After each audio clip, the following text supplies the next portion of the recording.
Hello, welcome back. This is another cover that Angelina is doing, Angelina Jordan, and this is a very short clip.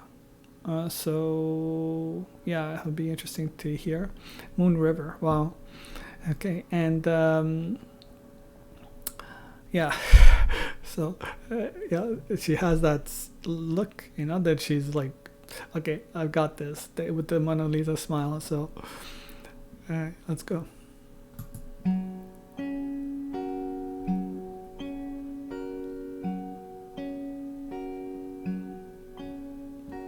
One river wider than a mile, I'm crossing you in style someday. I mean, she every time it's incredible. Every time she begins, it's like an experience.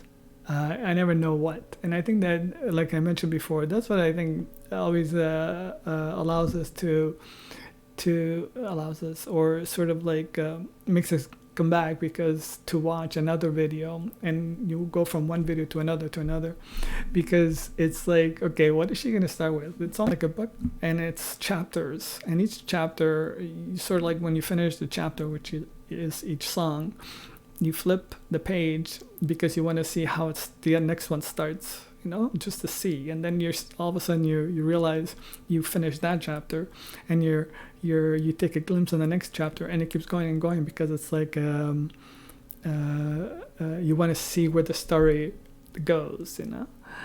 So that's that's the feeling that I think Angelina provides for me, and I think from what I've heard and read from many of the people that like her, and and anyway, and I can see the designs are there of her grandmother's paintings. So so this room I think I've seen before, where she's practicing or rehearsing. Anyway, yeah. So I'm just gonna. I will interrupt every once in a while.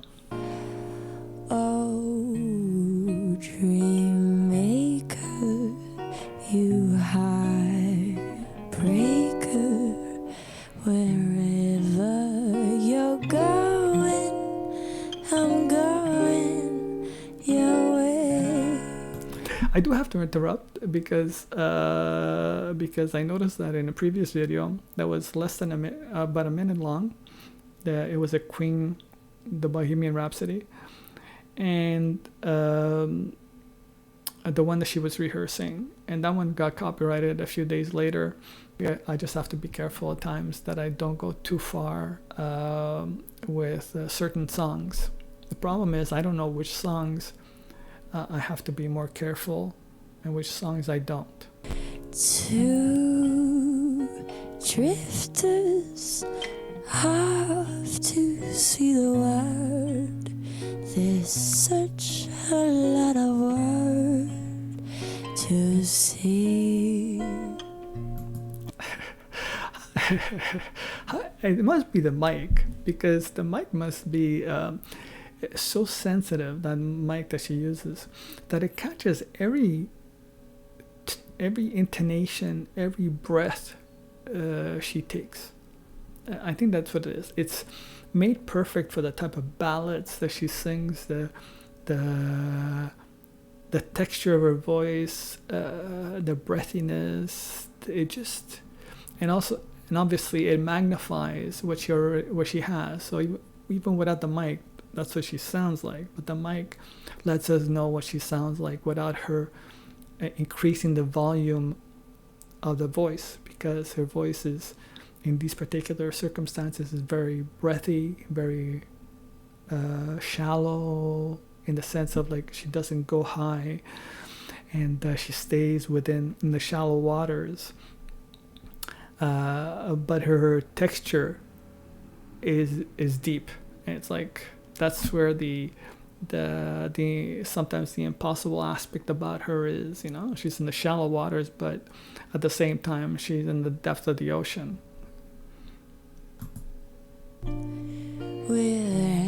to the same rainbows and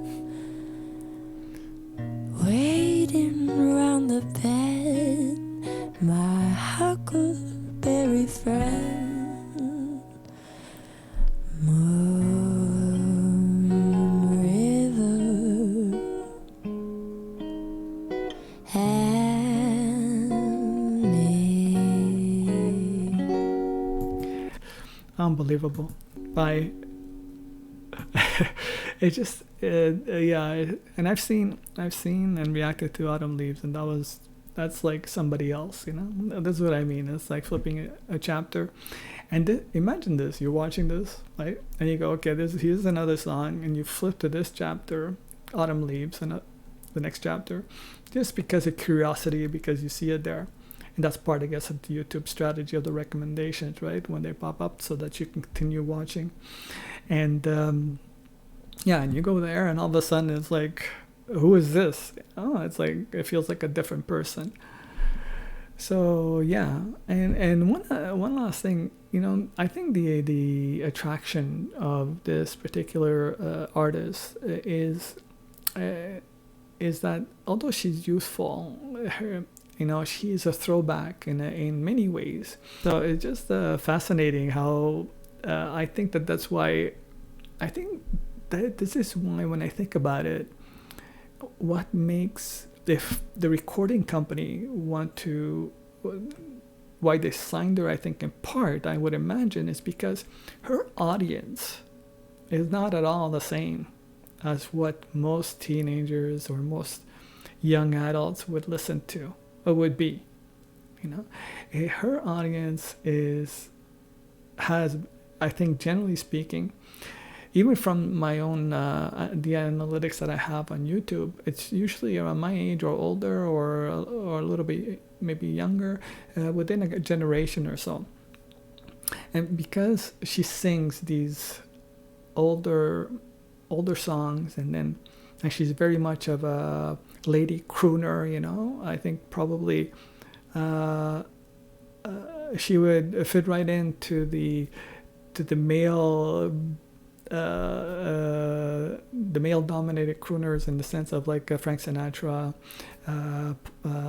Dean Martin, Paul Anka, who else? You know, all of them, and yeah. So that music tends to attract older, somewhat older individuals. So she has, from a marketing perspective, her target market is actually not something that is usual for a young person.